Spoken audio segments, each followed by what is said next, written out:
Welcome to Building the Basics, where we discuss the topics to empower new and prospective gun owners and provide information to make their personal decisions in their ownership journey. For today's episode, we welcome Brian Johnson, founder and CEO of E3 Firearms Association. Sad to say that Marvin is unable to make this episode due to some travel, but Brian, I'm sure that we're going to have a great conversation. I'm going to turn it over to you, and we can learn a bit about you, your company, and what you have to offer. Awesome. Thanks, James. Thanks for having me here. Love what you guys are doing. And sorry, Marvin, we'll see you on the next one. But great to be here. Thanks for having me on. Yeah, absolutely. I'm looking forward to it.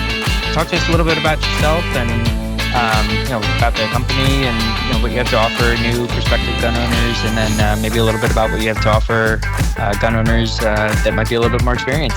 Okay, great. Yeah, I'll talk about E3 a little bit. I don't like to talk about myself too much, so we'll keep that short because I really want to be able to share some great ideas with people and stuff. But E3 Firearms have been around. I think we're coming up on 20 years, and my co-founder is Adam Paincho from 6 Hour Academy, and I got to tell you, I owe everything to him about what I've learned in this world and stuff. So grateful for Adam. But E3 Firearms is really about empower, educate, and entertain. And we just really try to empower, educate, and entertain like firearms enthusiasts and gun owners through really online comprehensive membership programs. So, and the purpose is to really provide vetted training resources, community platform where we can all be online talking to each other. There's a membership firewall, but more importantly, it's just vetted and really great discounts and stuff. So it's really just a great online community. But that's it. And I guess you want more about me. I guess I could talk just a little bit about my background, what I do and stuff, because E3 is not just in firearms. We're in aviation, we're in off-roading, we're in RVing and camping, and that's cool.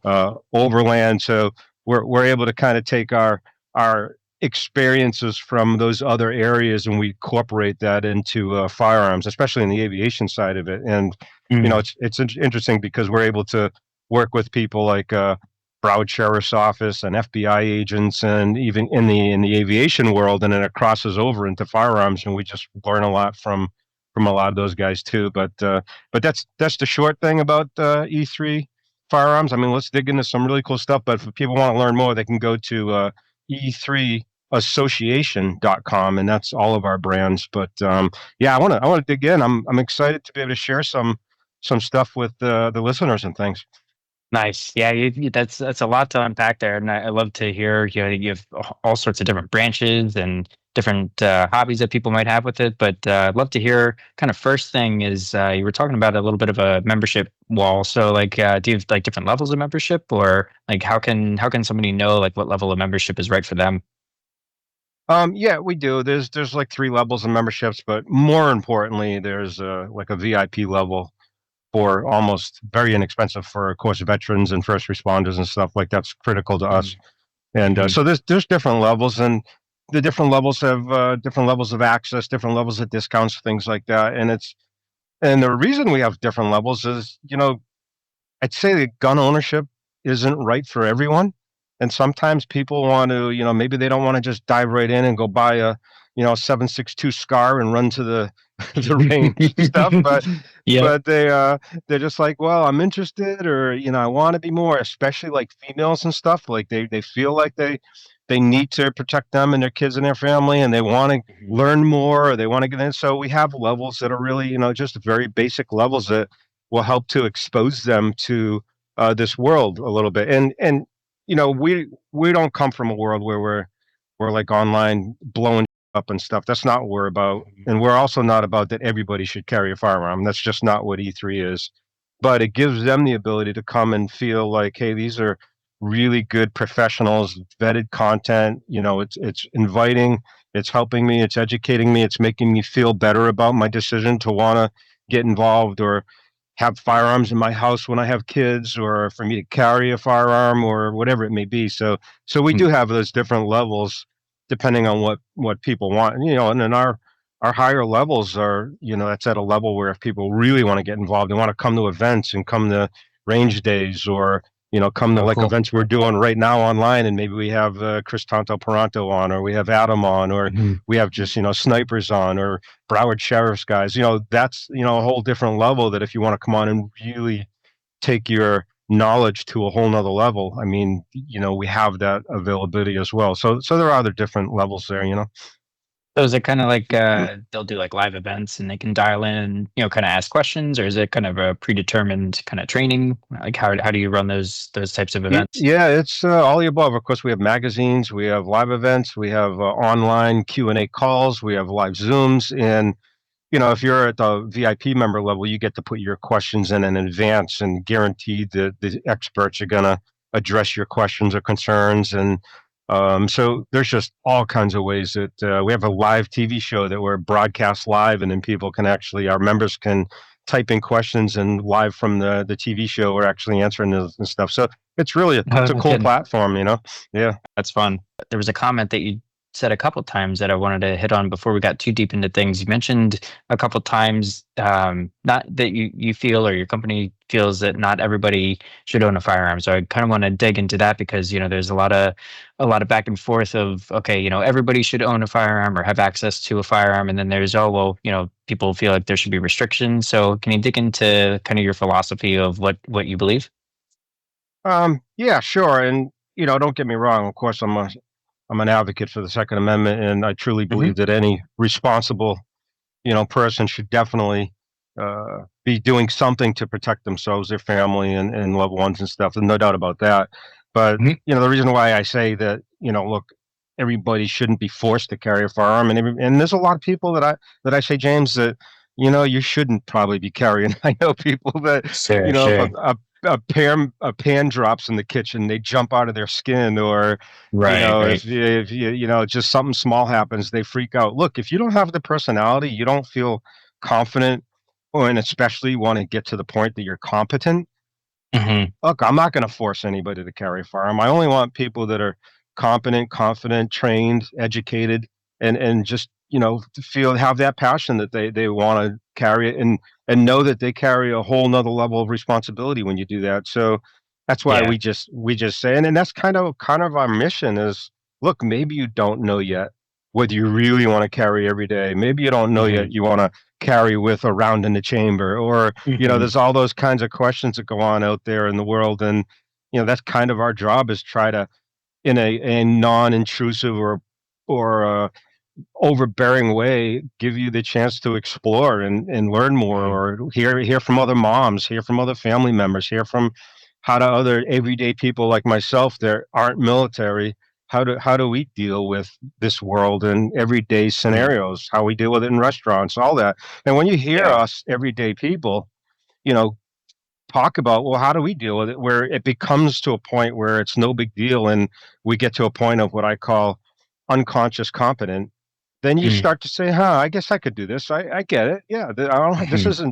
this doesn't have to be as bad as, maybe the media makes it, or what I think it is. So that's kind of Sure. where we come from when it comes to, like, why I say it's not for everybody. And you know what? It might Yep. not be for everybody today, but Hmm. maybe when you get exposed to it a little bit more. I mean, I have, like, women that come, and even just they love to see some of the craftsmanship and some of the firearms I have, and they're like, wow, this is really cool, what, I'd love to try that. And then they start to get involved, then they become someone that Hmm. becomes more passionate and enjoy it more. They love the competition part of it. They like to date night with their husband, or Yeah. the husband Yep. with their wives, go to dinner, let's Hmm. go to the range. I mean, it's Hmm. actually can be a much more exciting and fulfilling world than just having this mindset of, well, I have to carry a gun and be worried about everything every second. It doesn't have to be that way, but that's why I say some people right now today, maybe it's not right for them, but Hmm. over time, hopefully they get exposed to the point where they start to say, yeah, I can do this. Mhm. Yeah, and that's something that I mean,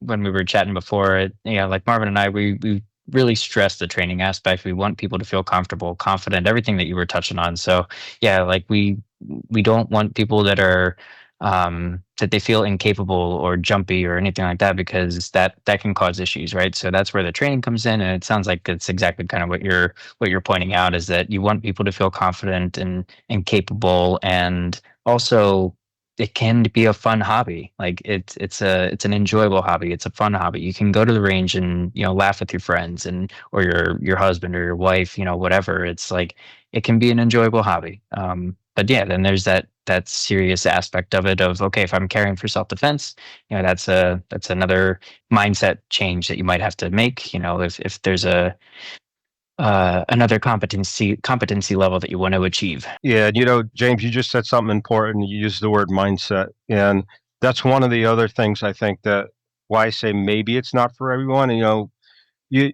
if you're going to carry a firearm every day, you have to accept the fact that you have a new level or a higher level of responsibility.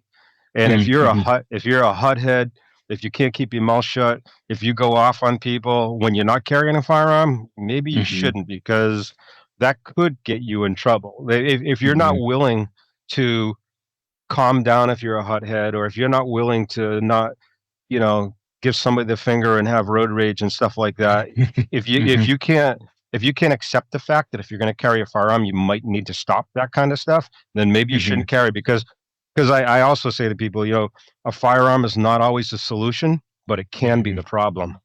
And Hmm. it can be the problem if you're in that kind of mode.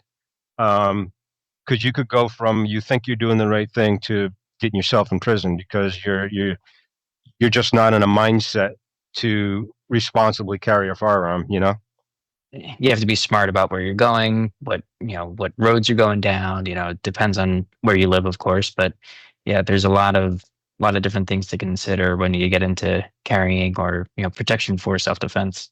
Yeah, no doubt. And then, one of the things that we always, well, not always, well, yes, we always do, but it's also in our platform and stuff where we teach people what we like to call like the 90% rule.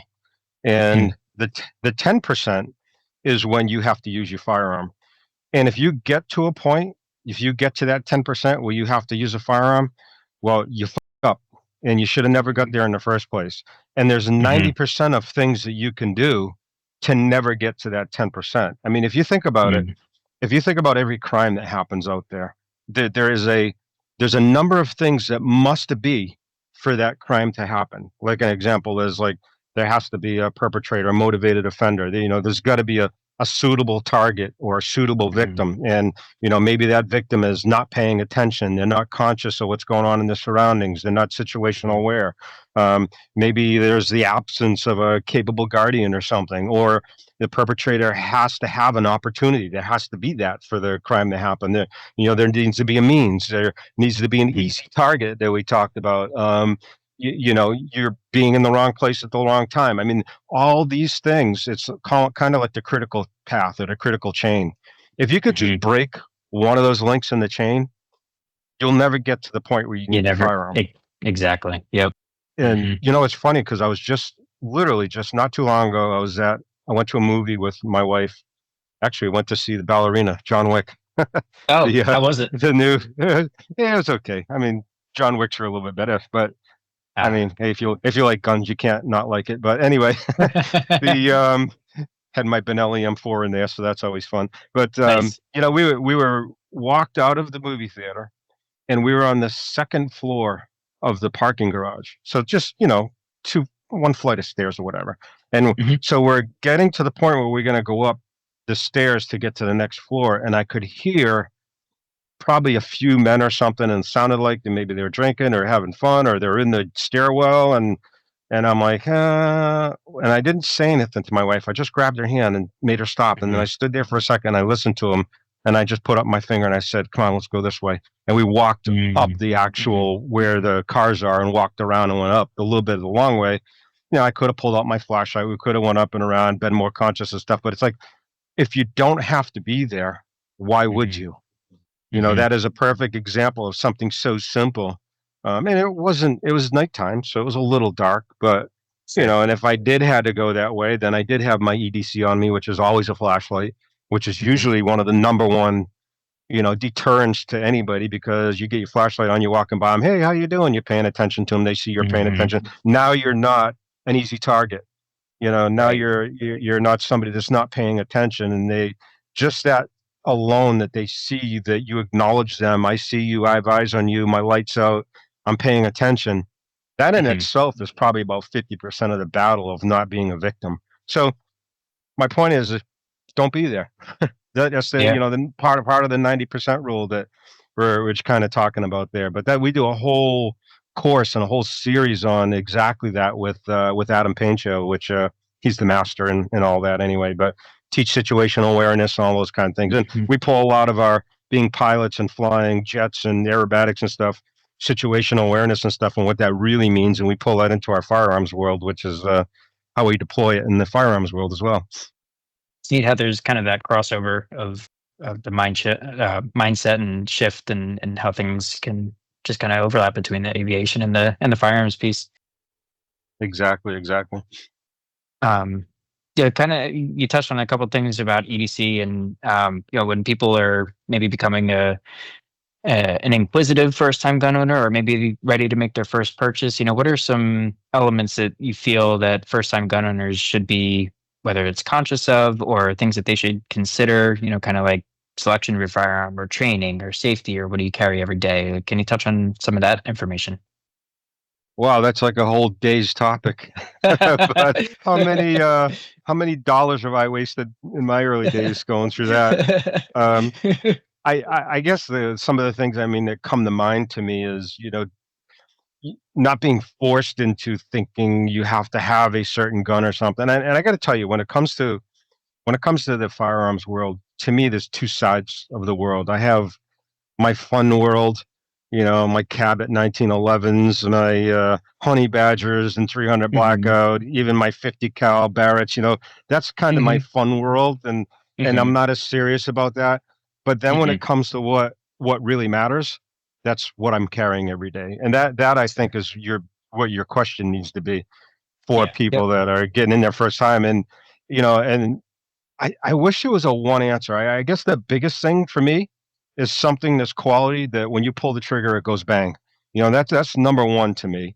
Number two is it's got to be something that you shoot with and you feel good about. You gain confidence or you feel like, hey, I feel good about this. I'm not afraid of this gun. It's not a Desert Eagle or something like that. Hmm. Or, Yeah. and it can be even if it is a 238 or something, a P238 or even a P, what are the smaller 9 mils from SIG or just The something. 365. Yeah. Yeah, well, I carry the 355 Legion, but my wife Oh, carries okay. the P238, which I think is Oh, the okay. 380. Yeah, So, it is. but Yep.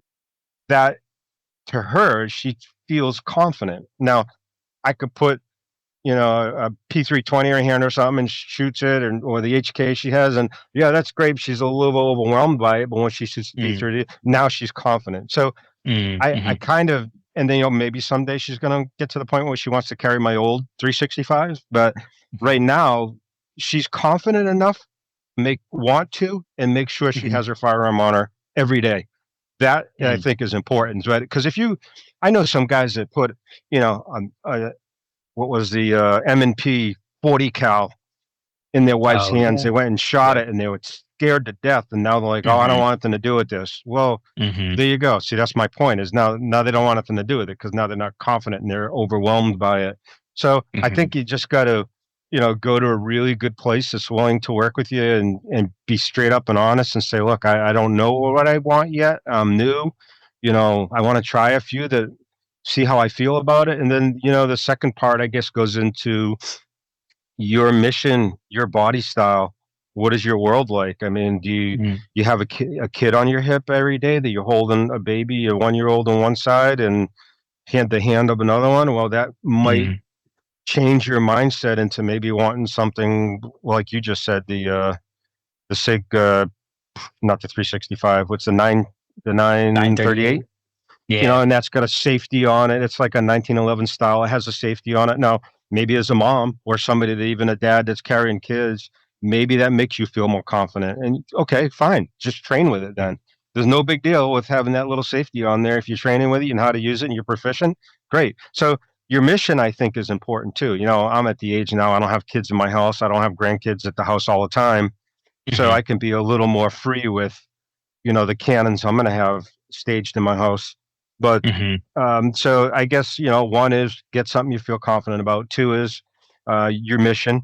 Where are Mhm. you? What are you dealing with? Is it a situation where you're always in places where you're more apt to have active shooters or such Mhm. scenarios or a lot of people around or whatever? Then maybe you want something like the 365 with 11 rounds and then you got a spare mag. But if you're not Mhm. and you're okay with a, 320 and you've got, 10 rounds of 380 and that's your mission, I mean, I'm always for having more ammo. There's no doubt about it. Mhm. Because in my family, I'm the one that, is going to be the first in line there. So, Yeah. um, and then sometimes I'll carry a second on my ankle, and it's Mhm. not because I think I'm some kind of crazy prepper kind of mindset. It's Mhm. not because I Mhm. think I got to have a gun in each hand. No, it's because my daughter, my 20-year-old daughter, who's a good shooter, she Mhm. might not be carrying because of the clothes she's wearing, and we go to a movie Right. theater and my wife doesn't have it. It's more like it's not because I need two guns. It's because if the shit goes down,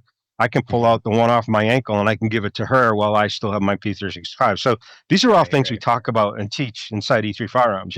Your mission as a family and things like that. That helps answer the question that you're asking me because I wish there was one answer to Mhm. what's the right one, but there Mhm. isn't. Yeah. And then the third leg of that stool is you got to train.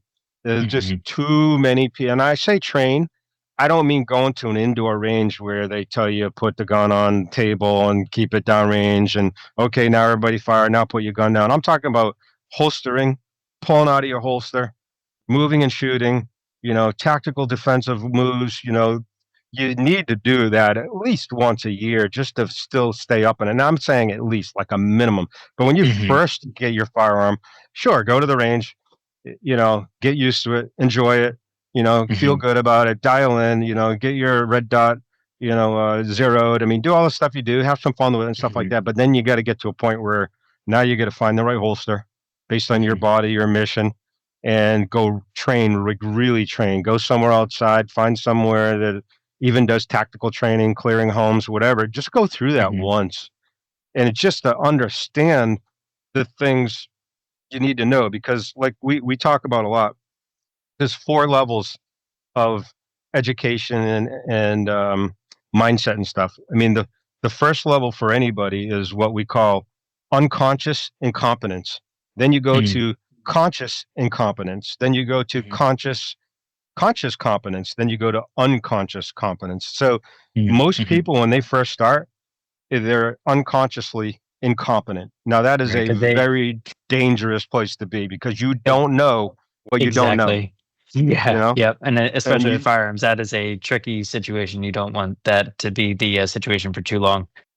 and not even just from the standpoint of safety or Mhm. being able to actively defend yourself, but also legally. Mhm. That's like an Mhm. important part that you got to now remember from a mindset standpoint. You got a whole nother level of responsibilities. Now you get the legal aspects too. Then Mhm. when you move into, so then you start training, and this is part of your question, by the way. So you asked about getting started and all that kind of stuff. Yeah. This is kind of want Yeah. to go through. So then you get to conscious incompetence. Now that's a level where now you're like, holy shit, I can't believe I didn't know this. You become Mhm. more conscious of, wow, I guess I need to get a little better. I need to brush up. I need to learn a little more in this. I need to get better at this. Or maybe, my holster's not really fitting me well. That could be dangerous when I go to pull it out. There's now that you become conscious of this situation. Now that's a little better, but it's still dangerous. But at least Mhm. you're aware. Mhm. Um, then you get to conscious competence where you've kind of now you've training and you're competent, you're good marksmanship, you're conscious, your situational awareness when you're at restaurants, how you communicate with your family, your kids, making sure they're good, how your house is staged. I mean, now you kind of got to the point where you're consciously competent. You're pretty good and you're conscious, but you have to think about it. Mhm. That Mhm. is the key. Like you walk in a restaurant, you have to think about, or you and your family have to think about. Oh, wait a minute, where do I want to sit? No, I want to tell the waitress I want to sit. We want to sit over there, not by the door right here. I want to be over there with my back against the wall. So you think about now. You get to a point like an Adam or a Tonto, and you become unconsciously competent. You don't even have Mhm. to think about it. You're like Mhm. ready. The shit hits the fan. You're acting in seconds, and everything you do is exactly what it needs to be. So you become a lot more proficient and so So that's kind of like the four levels. But I try to at least tell people, look, if you're going to get into this, you got to at least do some fundamentals to get yourself out of not knowing what you don't know, Hmm. getting out of that unconscious incompetence. So that was a long answer to your question, but I just wanted to kind of hit that. It's a great answer because it really sums up everything of like why training itself as a whole is important. And one thing that I feel like I've seen this time and time again is that, when you have a new gun owner, they don't know what kind of training they should take. So having you outline that definitely is helpful. One thing that I'm curious of your thoughts on is, do you feel like after, somebody's taking their first one or two classes, do you think that there's an intimidation aspect into that next level of doing the holster work, or oh my gosh, now you're having me clear a house or clear a room? Like I don't feel like I'm ever going to need to do that. And then like do you get that sense after, like I said, one or two classes of people? Well, I hope somebody doesn't think that after one or two classes, because if they do, then somebody set them off the wrong path.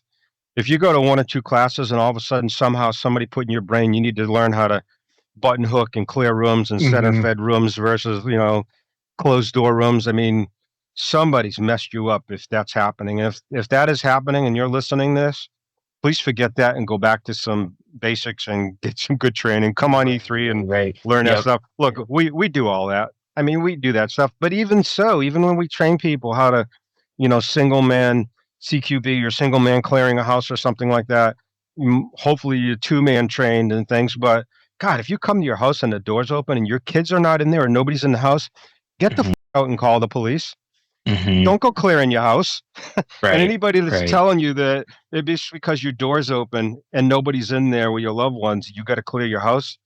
I mean, if you're not Adam, if you're not somebody that whatever that have been trained in Hmm. that, just Hmm. go call the police. Get out of there. You don't need to be in there. That goes back to the 90% rule again. Because if you, Exactly. Yeah. I guarantee you, if you're not trained in CQB or if you're not trained even how to do some basic room entries and stuff like that, and there's somebody in there with a gun that wants to do something bad, you're gonna die. I mean, Hmm. that's just how it is. So don't do that. Don't get in that situation unless you trained enough. So Hmm. if somebody's that intimidated after a couple of lessons, I mean, I feel bad for them, but Hmm. hopefully you do the things ahead of time. That's why I say in the unconsciously competence, if you get the right training, vetted training, and that's partly why we do a lot of stuff online. And we don't say our online stuff is there in place of hands-on training because there is no substitute for hands-on training. But Yeah. Yeah. what we do is we get you to understand things you need to think about or why you wouldn't want to clear your house. And if you absolutely have to because maybe one of your kids or something is in there, then Hmm. what are the things you need to know and think about to be able to do that? So and then my point is then you get to a point where you're like conscious enough, like, oh boy, I need to go. If I'm gonna do this, and my mindset needs to be because I'm in an area or I'm in Philly or something where I know I Hmm. have to have these. Well, then now like I'm gonna go get real training on this, and then you won't Yeah. feel overwhelmed, like you said. You won't have that feeling and stuff. And a lot of our online training, again, because I like to say, there's no substitute to actual training hands on. But what you can do is have programs like ours or the NRA programs or USCCA programs. There's a lot of stuff out there that you can learn enough to be ready to go to the range and be more proficient in your training and think about Hmm. what is it I want to train with or what are the things I want to practice. That's where online stuff can really help. Is it can say like, hey, okay, now you're going to go to the range and here's the things to do. Or even let's talk Hmm. about dry fire in your home. I know when I first started carrying, one of the things that I did and I learned from Adam was, look, you got an office, right? You work out of your office, the home, or whatever, or your living room. First of all, put all your ammo away, no ammo, guns cleared, and have that thing in your hand all the time and cycling it constantly. Make sure your fingers off the trigger. You want muscle memory of you cycling the thing with your finger off the trigger, doing some aiming, things like that. And you just holding it all the time. You're feeling it. You're touching the gun. You're desensitizing yourself without any ammo in it, of course, or ammo even in the room. And I even was at the point where I wasn't mentally ready yet to start carrying a loaded gun with a round in the chamber. That was just me. A lot of people Hmm. they they go right away and they go, yeah, I got this. I'm confident in it. And good. I wasn't, but I Hmm. literally would carry for, I think, about a month with no ammo on my gun because I wanted it on me. I wanted to feel what it was like. And I Hmm. felt easy about it because I know it wasn't loaded. And I would come home and I would draw and I would do stuff in the house and I would practice in the house about drawing, pointing at the TV, drawing, pointing at TV. And Hmm. it got me to the point where I'm like, okay, I'm cool with this. It's just like grabbing my wallet and my keys and going. So let me do that. So that's things you can learn online and stuff. But then it's going to get to a point you have to get and do some really good solid training. So again, long answer to your question, but I think these are all kind of they intertwine. Yeah, yeah. What it sounds like is the online training it's a very, very good supplemental to what hands-on training provides, because kind of like what I think you're saying is that we as E3, we can give you the customer, we can give you the consumer, we can give that information so you know what to look for in training, or you can go ask some instructors, hey, I heard about these 5 topics, do you teach that? Can I learn from you in person so that I can get that hands-on training? Does that sound right? Yeah, that's definitely part of it. I'd have to say too, though, probably 60 to 70% of the resources online, or especially for us, are things that aren't necessarily about being on a range and firing your gun, but it's little things you wouldn't think about. Like, you're going to carry on your right hip or at your back, and then you're sitting in your car. Well, if the shit hits the fan, you're in your car. Well, what are you going to do? Well, and a lot of Mm-hmm. times that pedal on that right hand side is probably more powerful than you pulling out your gun. If somebody's in front of you or Hmm. somebody's pointing a gun at you, if you can get the hell out of there, hit that pedal Hmm. and get the out of there. Don't have to go Hmm. dry your gun. But the second thing is if it's at your back, well, what are you going to do? Now you got your seatbelt on. Now it's even worse. I was just with somebody about a week ago, one of our crew members, and he got in the car. He had a T-shirt down over his gun. He carries appendix, and he put his seatbelt on, and his shirt was down, and the seatbelt went over the shirt, over his gun. And then I said, "Okay, you draw that gun. What are you going to do?" And he went to draw the gun. He couldn't. He had to pull his shirt out from under the seatbelt so he could actually get to him. It took him like 4 or 5 seconds.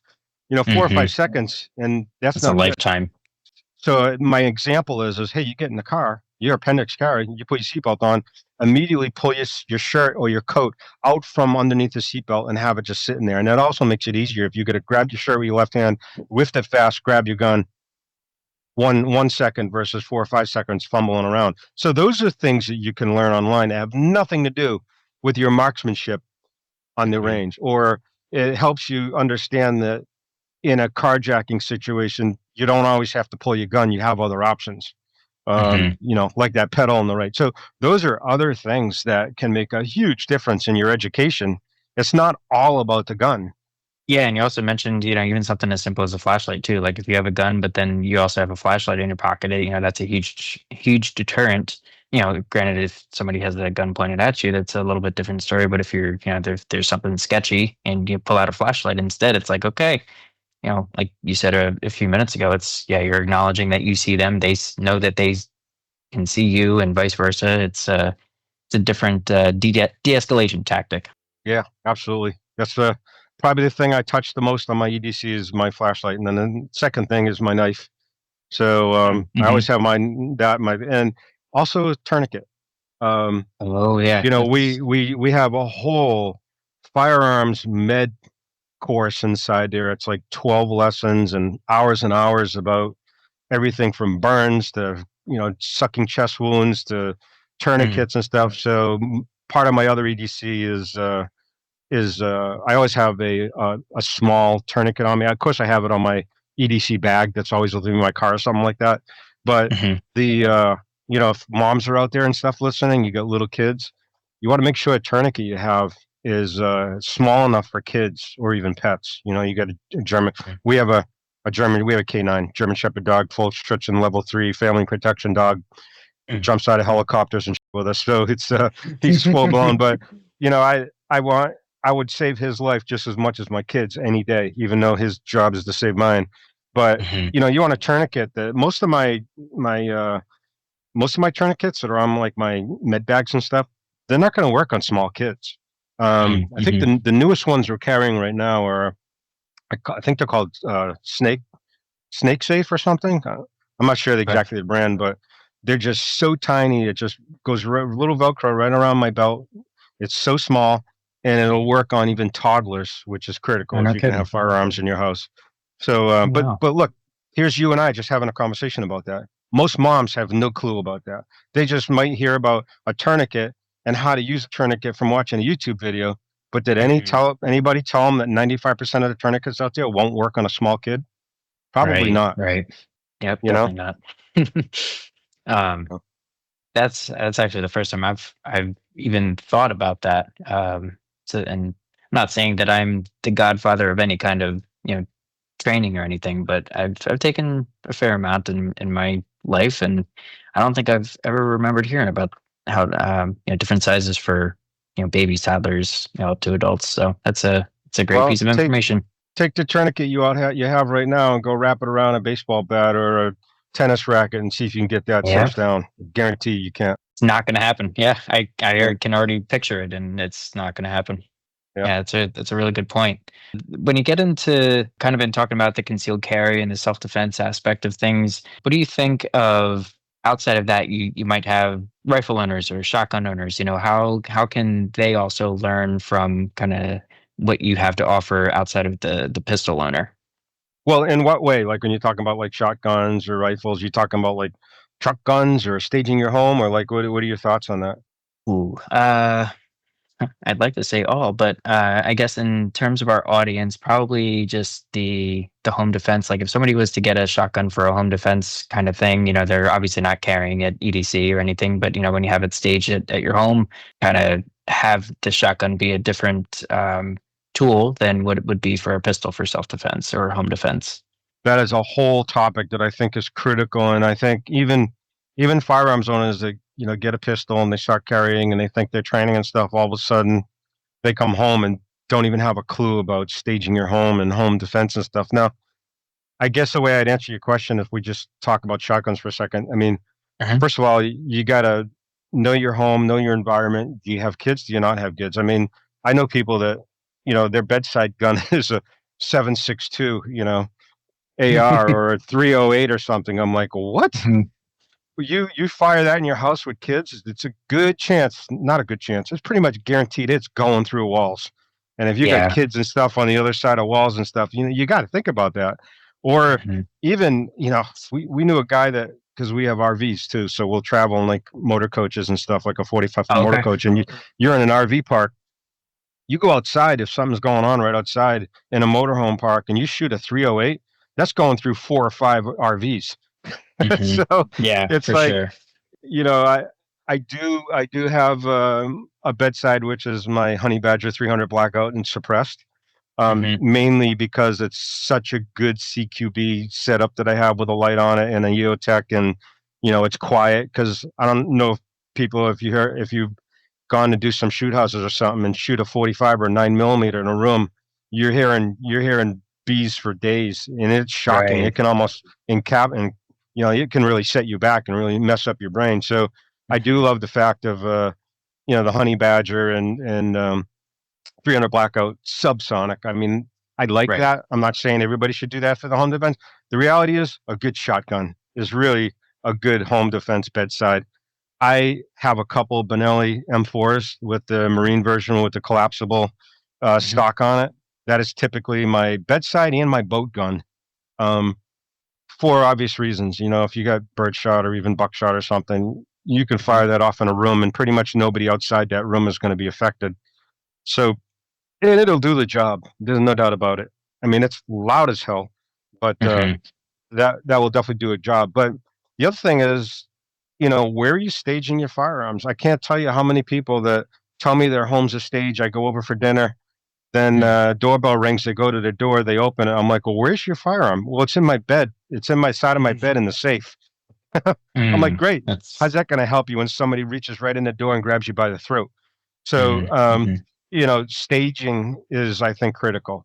Um, Staging, of course, either you're going to have your gun on you like I do in my appendix carry when I'm home going to the door, and if you're not going to stage something by the door, behind the door, somewhere where you can have it on your hand if you're opening the door, if you don't know who it is that's there, um, mhm, stage it properly. But then also You can have your bedside, shotgun kind of thing. But one thing that most people don't realize when you have kids that you should think about is too many people will stage their home when they have kids and have their guns in their bedside, but then they run to where their kids' room is.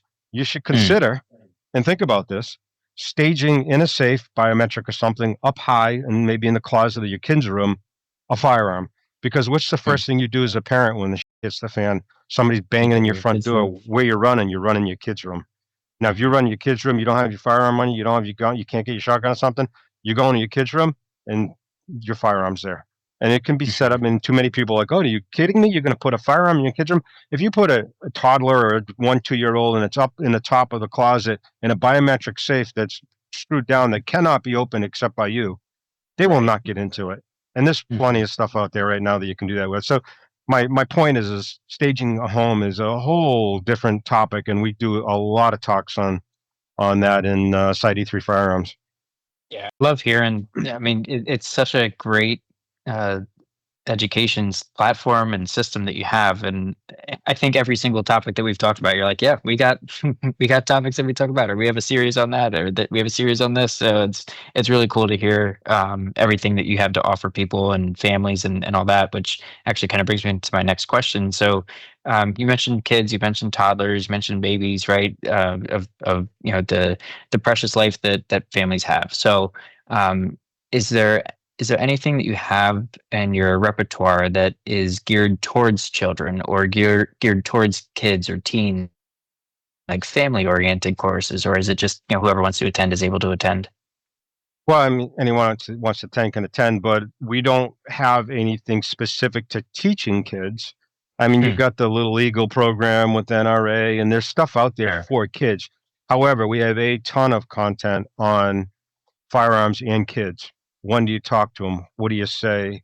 You know, be honest with them, be not honest with them. What does that look like? Hmm. We have moms interviews, tons of moms, first time firearm carrier mom interviews. Um, just everything on what are some of the good ways to handle it with kids. When do you take them out? Because Hmm. the reality is, if you're gonna have firearms in the home, you can't hide it from them forever. There Right. comes to a Right. point where you've got to have some kind of conversation with them.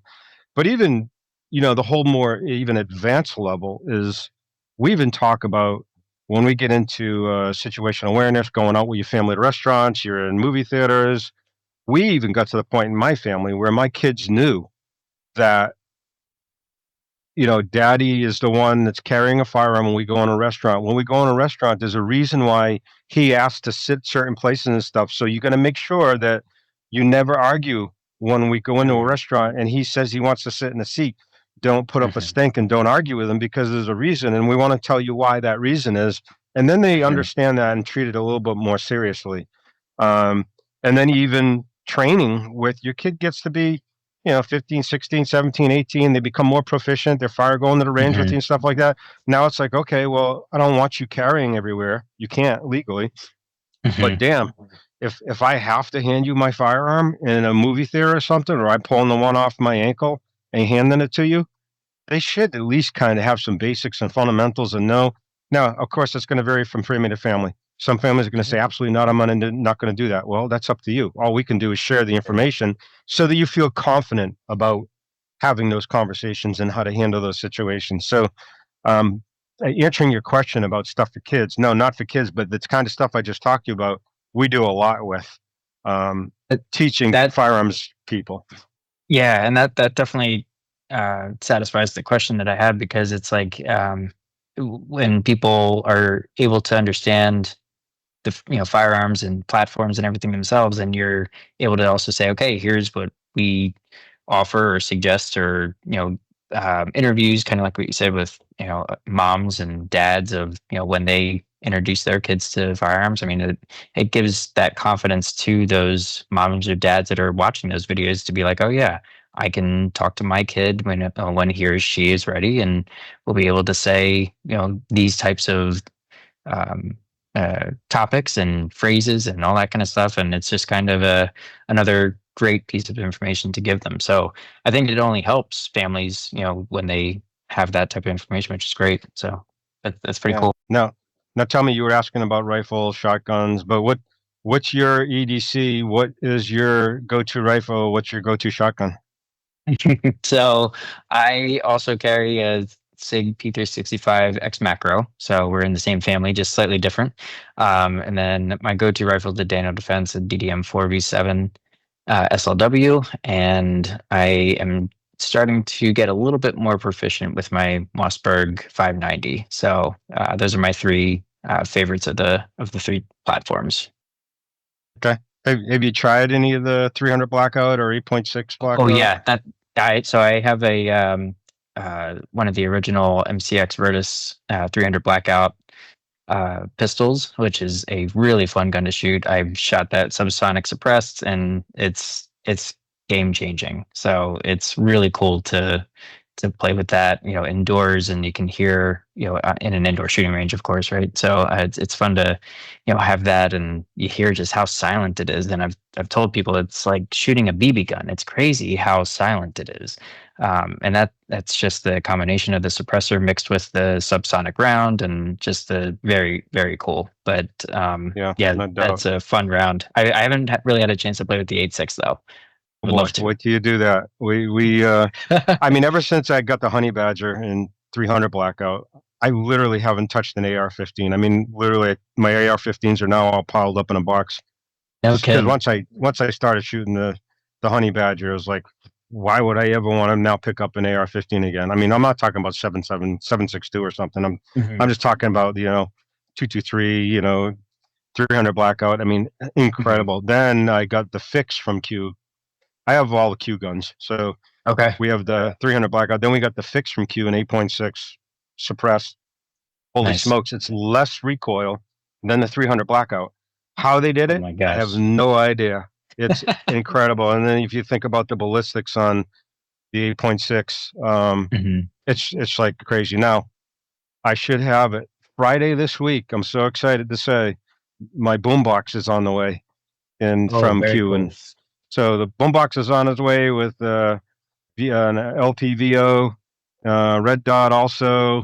Nice. Um, what else we got on it? Laser, the whole works. So all of our friends up at White Birch Armory, which I think you guys know up in New Yeah. Hampshire there. Oh yeah. Sean is, I said, Sean, here's Yep. 10 grand. Build me out the most incredible CQB boombox because I'm so excited. I've been waiting a year to get a boombox. So Oh my it's gosh. it's finally coming. And for those of you that don't know what a boombox is, I'm not being funny. It's actually called a boombox. it's it's a semi-auto short barrel integral suppressed 8.6 blackout, and oh my goodness, when you shoot that round, it's just like, why would I go to anything else unless I'm you know trying to go out 1,000 yards or something, or you're hunting buffalo. We even well, Q hunts the buffalo with the 8.6 and supersonic. Mhm. I mean, he goes over in Africa, and I'm talking big Yeah. game. Yeah. One shot, it's done. And I've got 50 cals. I got 416s. I've got my favorite gun for years has been my Barrett MRAD in 338 Lapua. But Oh, that's now I'm fun. just like, why? I mean, the 8.6 now is probably my favorite round by far. I'm not saying it should be a bedside gun by any means, but Sure. it is my truck gun right now. So Okay. I have a Tesla Cybertruck, and behind my back seat is a Molly panel, and that's where my boombox is going. Where right now my Honey Badger is, but those new Very rounds are. cool. I'm only bringing it up because I think if people haven't experienced, the 300 blackout, or if you haven't experienced the 8.6, it's really something. Mhm. So hopefully people get out there and try it out anyway.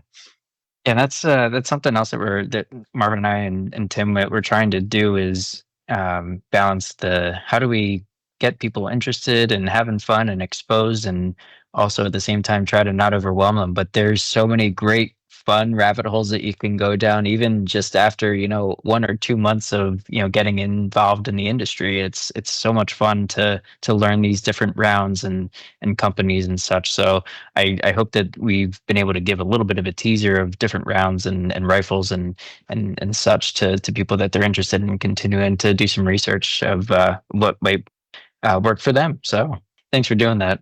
Yeah, and I think to your point, because you asked the question earlier about like one of the first things, one of the first firearms or something like a first pistol or something. Hmm. I think in the past 5 to 8 years, the technology has really evolved to the point where stuff's become more effective. You can get more rounds in, like the P365. I mean, we're carrying what, 11 rounds, and you get some of the extended badge, you're 17 Oh, you're at rounds of 17. nine Yeah. mil. So Hmm. that's you. But my point, I think, in saying that is you'll have people that'll say, "Oh no, you got to have a 45. There's nothing like a 45. It'll take down this one shot. It'll take somebody down." But the reality is, nowadays the technology in the ammo and especially in the bullets have changed to the point where 9 millimeter and some 9 millimeters can be almost effective as what 45s were 5, 10 years ago. So Hmm. don't be pressured into thinking you got to have a 45 because it's bigger. That doesn't nothing. You got to know what your mission is. Like I would much rather have 20 rounds, 10 rounds and two clips or something on me than 7 rounds in a 1911 45. Hmm. Hmm. Nowadays, especially because active shooter situations have gone up. What's going on with riots and all that kind of stuff. Look, you want 6 rounds or you want 20? So Hmm. be thinking, man, and especially, we use the Fort Scott Tui. I don't know if you've tried it yet, and I've done some No, I haven't. ballistic gel work on it. But so we did ballistic gel on a 9 millimeter from two, and it's a solid bullet, but it's built in a way that the technology is where it'll go through like a piece of plywood straight. It's a very pointed round on it, goes through a piece of plywood straight, and as soon as it hits something soft, the round tumbles, almost more effective than a hollow point bullet. Oh, So interesting. why do I bring that What's up? I bring it up because Fort Scott Tui, tumble upon impact. okay? And Yeah, I was just gonna ask you what it was. Yeah. there's a Cool. couple of companies that are doing that technology now. My point in saying that is also goes back to the education of which state are you in? You in New Jersey? You better not be carrying hollow points, but you can carry Right. Right. these that are a solid bullet that are almost as effective, if not more effective, than carrying hollow points. And if you travel across states, you could be doing safe passage laws, which we do a whole course on safe passage laws to be able to travel across the country with your firearms in your car. But that doesn't mean you can have something that's illegal in that state, like Hmm. Hmm. driving through New Jersey with hollow points. I mean, that's not a good idea. Hmm. if I got state police officers in Florida that will drive with me, and they say, "Look, if we get pulled over in New Jersey, and the word firearms come up, I'm a trooper and I'm running." So, Yeah. Oh, and my, gosh. my point is, you got to know that side of the law Yeah. too. And we have a lawyer that comes on some of our calls and stuff and educates people. But Sure. my point in saying that is it goes back to your first question of what should I get? Well, don't be pressured Hmm. into needing to have 45s or something that not comfortable. Technology Hmm. has gotten great. Look at the technology in the 300 blackout. Look at now the technology in the 8.6 blackout. I mean, stuff is really evolved um, and gotten a lot more effective. So do your Hmm. research. Get educated. Be an E3 member, Yeah. and you'll learn all of the stuff we're talking about. Awesome. Yeah, and one thing that we're always talking about, I'm sure we've hammered it in at least half the episodes. It's like if you're interested in purchasing a firearm, whether it's pistol, rifle, shotgun, go to the range, see if you can try them before you buy, right? And see if you can rent them, see if you can get, 5 pistols lined up. It's like, okay, and these are all the ones that I have heard about. I want to try them. So you try them out. If none of the 5 work for you, great. Try some other ones. I'd rather, and I'm sure I don't want to speak for you, but I'm sure you'd rather the same thing of like if you figure out that something doesn't work for you, it's better to spend $15 renting it than it would be 5, 6, $700 buying it and realizing that you hate it. Yep. Yeah, I made that mistake. And it's the other thing too is if it's your first time and you want to get one, I have to say, if you're a guy and you got an ego and all that kind of stuff, try to leave it at the front door at a gun Hmm. store. But if you're even a female or something, one of the best things you can do is just go in and be vulnerable. Go in and find Hmm. somebody you think like you might relate to, and just be straight up and say, "Hey, look, I just want to let you know, I'm thinking about buying a firearm. I'm a newbie. I want Hmm. to. I would really love. Can you like help me because I need a little bit of your help and your guidance." So in your opinion. If you just go up to somebody and be vulnerable and say, "Look, I really love your opinion. You look like somebody who knows everything and you can probably help me." Most Hmm. people that are in gun stores would love that. They would Hmm. love to be able to have that opportunity for somebody to come in and they could say, "Oh, absolutely. Let's talk." And hopefully they ask the right questions, not necessarily how much you're going to spend. Like, hopefully they don't Hmm. ask you that first. Hopefully Right. they're going to ask you like, "Hey, sure, I'd love to. Like, what are your goals or what are your What's your objectives? purpose? Do Yeah, you have exactly. kids? Hmm. Are you going to carry at work every day? Like, well, what is it that you're trying to accomplish?" And hopefully they ask the right questions and then try to ease you into, all right, well, let's try this. How's this feel in your hand? Great. I'll tell you what, we got these Hmm. three guns. Let's go over inside now and let's give you a chance to shoot these, like you said. Go Hmm. shoot them and feel them. So yeah, I say that because unfortunately, males, first timers, go in like they're cool and stuff, and you got to be cool and all that kind of stuff. And you know what? Hmm. If you don't think you want to do that, go by yourself, so you don't have to look cool in front of somebody. Go to a different town and just be vulnerable, and I guarantee you're going to get somebody that's passionate to be able to help you. You know. So something at the beginning that you said, which was kind of cool, where you were talking about partnerships and discounts, and specifically with E3. So as an E3 member, I know that you mentioned there's different tiers, but just in general, like what are some of the partnerships or discounts that you guys offer? And you don't have to go into a whole laundry list of things, but just kind of curious of what are the benefits that a member might receive from being a member of E3? Sure, sure. And actually, we just actually upgraded our members discounts portal where now from all the brands, whether you're off-roader or an RV or firearms, whatever, we actually brought them all into one platform now. So, we got off-roaders that also carry firearms. We have Hmm. firearms guys that love going, overlanding in their Jeep or that have their RV and travel across the country. So we decided we brought all of those brands together into one platform. So even if you're a firearms guy, you might want to buy a lift for your Jeep or Molly panels for the back of your Jeep. Well, now it's all in one area. But in the firearms world, I mean, and I think it's important to James to know that nobody pays us. No, we don't have paid sponsors, and we purposely do that. One, to be within integrity on when we talk about products and stuff like that. But two, Hmm. it's we don't want members to come in here and feel like, well, I'm paying, $9 a month to be a member or whatever it may be, maybe four for Hmm. veterans or something. And then all they're doing is pushing me a company that's paying them to push their stuff. We don't do that. Hmm. We don't take any money from any of these sponsors because what we do is we pass it through to our members. So if we have like Fort Scott, they might say, well, hey, if you guys use our ammo, we'll give a 10% discount to your members and we'll pay you a 15% affiliate commission. We don't do that. We Hmm. say, tell you what, no, we want you to give 25% off to our members. And That's that's why we're awesome. able to do things that in a lot of cases we're not even allowed to publicly talk about it because it's so far below MSRP.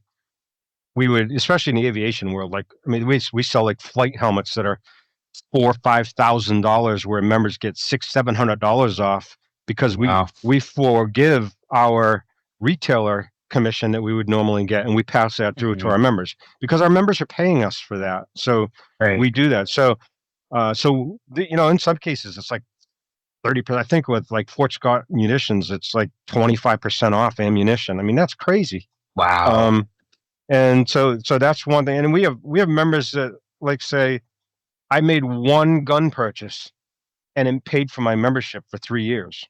So we have Good. that kind of stuff. But in the firearms world, some of our favorite people are White Birch Armory, which is in your backyard. I mean, down Hmm. here in Florida, but Hmm. everything I get from Sean and the guys at White Birch Armory, not just because they're veteran owned, but Hmm. because they're just good people, uh, Hmm. and they spend the time with me. Like in Hmm. this particular, when I just bought my boom box, I just said, Hmm. Sean, here's what I want. I want CQB. It's Hmm. gonna be my truck gun. This is what I'm gonna probably also put it in my airplane. Build this thing out for me. And there's probably 6 or 7 emails back and forth where here's what I'm doing for you. We're gonna put this on the foregrip. Here's the push Hmm. button. His surefire light. Here's the night. Night Force 1 to 8 we're going to put on it. This is like what the guys are using for CQB right now. This is like the ultimate. And they Mhm. spent the time with me to really build that out. So, Sean and the guys at Fort White Birch Armory are awesome. A&R Design. I don't know. Do you ever use the A&R holsters? Yeah, I think yeah, they're up by they're you guys, right? yeah. I actually shoot with Alex in a lot of USPSA matches. So There you go. So yeah. why I like their stuff is because Alex and his guys, it's not just about, oh, if I could just do this, I can make, $60 on this holster. I mean, he really Mhm. puts time into designing stuff. Like I remember like probably 7, 8 years ago, they were building like the anvil and the riser and stuff. Like, man, he put Oh so yeah, much yeah. time into Hmm. designing it. He had back then when it wasn't even heard of, he had 3D printers and he would test the heck out of Hmm. stuff. I mean, he really puts his passion into building stuff. And man, I don't know if you carry your 365 in that appendix carry with the extra mag, I but have a that couple. Yeah, I have a couple appendix carry rigs. One with a extra mag, the sidecar, and one without. Just depends on what yeah, the exactly. situation I is mean, calling I for. But I yeah. love their stuff, but A&R does discounts for our members too. So Alex and those guys. I mean, Fort Scott Munitions. I mean, Q. I, it's Hmm. funny how many people don't know who Q is. I'm just so surprised. I mean, That's I would funny. think you Wow. guys know who it is, right? Oh yeah, yeah, yeah. They're also right in the backyard here. So I yeah, got a. Q. My medic, of course, when we get into med kits and all that. Okay. And then of course, Adam Paincho, who's came from Hmm. SIG, he's part of our team and stuff. He knows everybody in the industry and stuff. So, we just have Hmm. so much in there for members and stuff. But that's basically how it works. We just pass all of our commissions through to members and That's awesome. allow them to take advantage. That's great. Yeah, we've hit on so many great topics. It really covered everything that I was hoping to, honestly.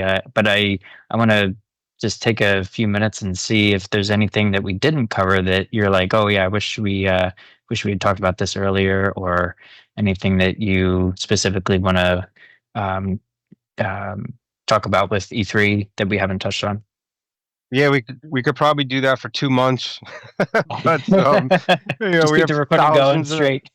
thousands of hours of this stuff in the Right. platform and stuff. But I guess just in closing, like I don't know how many people are new, like new firearms people that are your Mhm. listeners, but when I talk to new people and they they know they should be, they know they want to get into firearms or carry and all that, but they're intimidated. I say, you know what?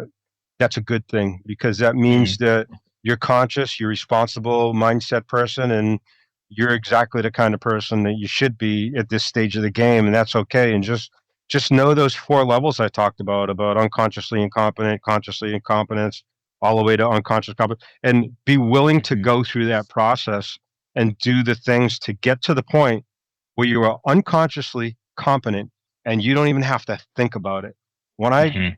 when I pick up my keys to walk out the door, my UDCs goes in my pocket, my P365 goes in my pen carry, and it's just like picking up my wallet and walking out the door.